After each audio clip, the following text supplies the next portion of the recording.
Morning. This morning I listened to Speaker Pelosi give us historical references. The one that she skipped was Alexander Hamilton when he wrote, "There will always be the greatest danger that the decision to use the impeachment power would be driven by partisan animosity instead of real demonstrations of innocence or guilt." Today is the day that Hamilton warned us. Today, with the Speaker's announcement, she has weakened this nation. It was not new news. They always had this pre-written timeline from the day they got sworn in. Let's go through their timeline. After winning the majority, they had to decide who would become the chairs of their committees. The Impeachment Committee Judiciary had a campaign for it. Nadler campaigned on the theme that he would be the best for impeachment, and he won the position. On the very first day of swearing in by their new freshmen, they got them the majority. After holding their hand up and swearing to the Constitution, in celebration that night, Congresswoman Tlaib said, "We are going to impeach the mother." That was their goal from the beginning. Or in May of 2019 of this year, Al Green, who has entered the impeachment from the very beginning, said if we do not impeach the president, he will get reelected, to show them the true reason of why their timeline is written. The sad part about this timeline, they've always had it written, they just never had a case or proof, so they had to bring professors in. Had Speaker Pelosi spent at least 48 hours and waited until the transcript came forth, America would not have to go through this nightmare. If Speaker Pelosi would have paused and actually listened to the hearing yesterday, she probably would not have made the decisions that she made today to try to change her own timeline. Had she listened to the Democrat constitutional scholar, Jonathan Turley, he said there was no bribery, no extortion, no obstruction of justice, no abuse of power. He said this would be the fastest, thinnest, weakest impeachment in U.S. history. This is from the individual who did not vote for the president. This is from the individual who is not a Republican. The further they get from their timeline, the further they get away from their own requirements of an impeachment. Even if this year of March, the Speaker of the House said impeachment was so destructive to the nation that it had to be overwhelming, compelling, and bipartisan. That was the criteria she laid out for the nation and for her conference. It's just not the criteria she held herself to. This is the day that Alexander Hamilton feared and warned would come. This is the day the nation is weaker because they surely cannot put their animosity or their fear of losing an election in the future in front of all the other things that the American people want. They don't even have a budget. We don't even have a trade agreement that was signed more than a year ago to make this country stronger. We're not lowering drug prices. We're not rebuilding this nation. Why? Because the timeline that they started from the day they were sworn in down to the very freshmen announcing what they would do on the night they were sworn in, to the selection of the chairs of who would oversee the impeachment, has come true today. It's not a day that history will be proud of. It's not a day I hope America ever repeats. Take questions. Yes? In 2016, you said that then candidate Donald Trump was one of two people who are paid by Biden to complete other people, former Congressman Mayor Rohrabacher. Do you still believe that Biden? I didn't believe it then. It was a joke, and you took it to an extent that's not, and that's really embarrassing that you would even ask that. Yes. You mentioned that Speaker Pelosi often pointed to a need for bipartisanship. Mm-hmm. Can you guarantee that there will be no defectors here, the Republicans will be united? I don't need to guarantee. I'll show you the vote. If she laid out a criteria, the Speaker of the House, telling the American public of March of this year that impeachment was so divisive that it would divide the nation, that the only way we could move down that it had to be compelling, it had to be overwhelming, and it had to be bipartisan. Well, we've had that vote on the floor for an impeachment inquiry. And the only bipartisan vote that turned out there was not to move forward.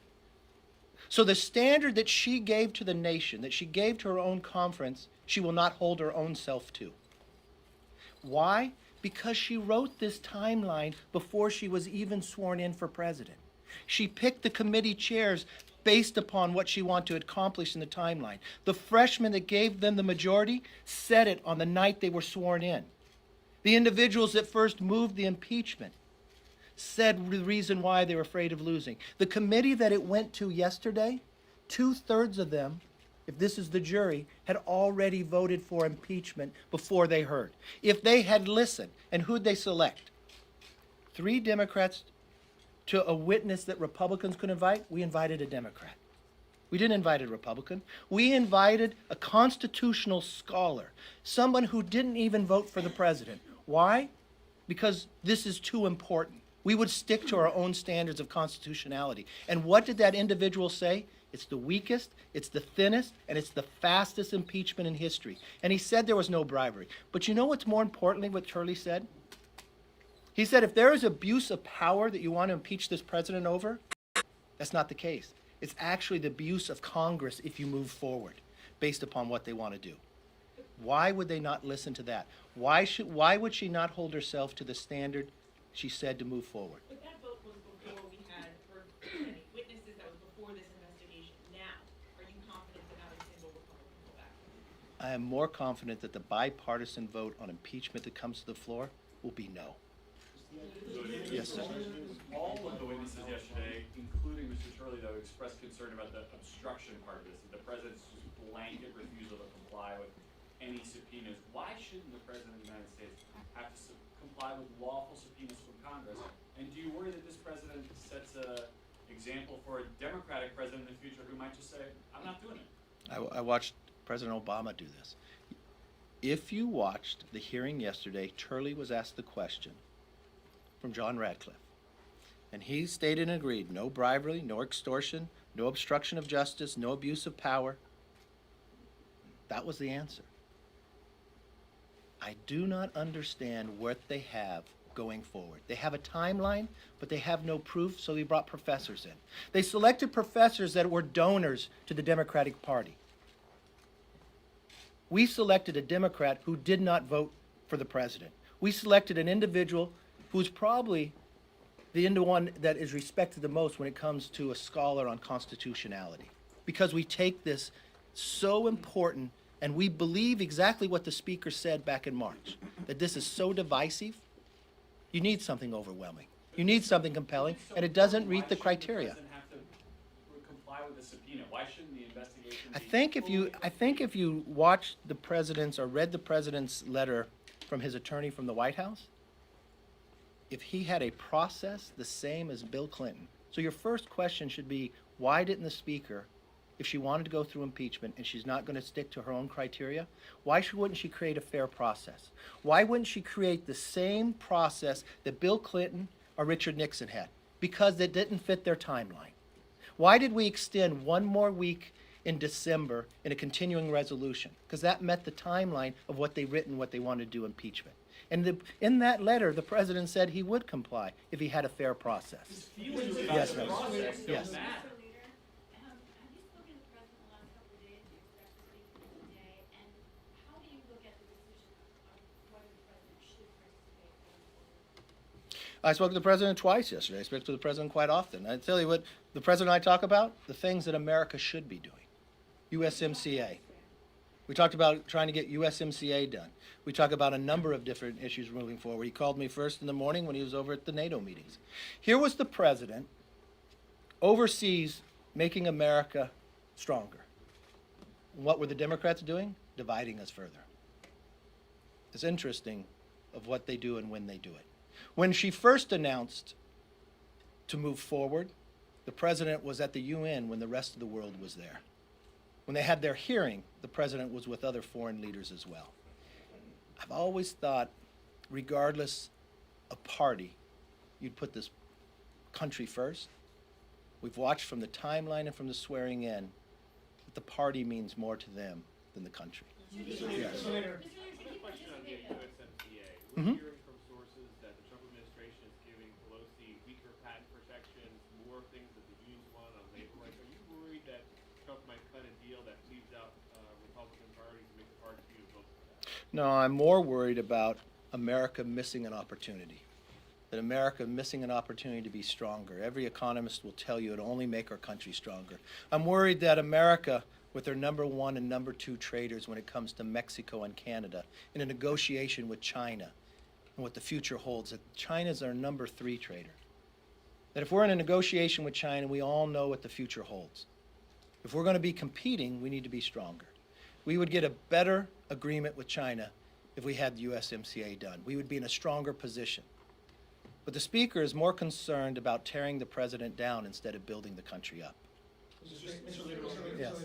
Mr. Leader, I gather you were watching just now when the Speaker, in rather effusive terms, denied that there is any personal animus on her part that is motivating the impeachment drive.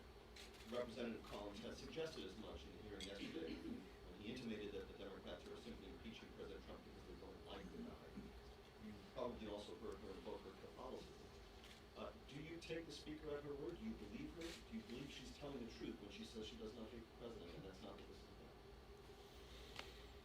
Look, I'll take them at their word when Congresswoman Tlaib said on her very first day in Congress of what she referred to the President, which I wouldn't think anyone would want it referred to them, that she was going to impeach him. Or when Adam Schiff continued to lie to the American public, only get to the point that they are today. Or when he said he was going to send them back to the Golden Throne. I asked about the Speaker. I'll take the Speaker at her word, but if she paused for a moment, if she looked at just the facts, she would not have made that determination. If she paused and she actually listened to the hearing yesterday on what a Democrat who did not vote for the President, who has studied the Constitution, who most at any time has been a witness for Democrats or Republicans based upon his own ability as a scholar, that this is the weakest, the thinnest impeachment in the history of America. That there is no bribery, no extortion, no obstruction of justice, and no abuse of power. So you don't accept what she said just now? Actually, Mr. I think I have a hard time believing it. Yes, You've Dr. been saying, the Republicans have been saying this facts are disputed. One of the facts is not that the president did in fact ask the Ukrainian president to investigate Joe Biden. Is it ever appropriate for the president to ask for a country to investigate? Okay, let's stick to the facts. The president asked a country to participate in a case that happened in 2016. That's 100% legal. That happens every day in America dealing with other countries. It is a case that the U.S. attorney had already opened. At every single time of every witness that the Democrats got to select and control, they were asked the question. The two best witnesses they had that they started this all with. Can you name one article that she should be impeached upon? No one could say a word. So why are we going through this nightmare? It goes back to the very first day after the election. They had a goal, they wrote a timeline, and they had to change the basis and move it to Adam Schiff's committee, and they're sticking to that timeline.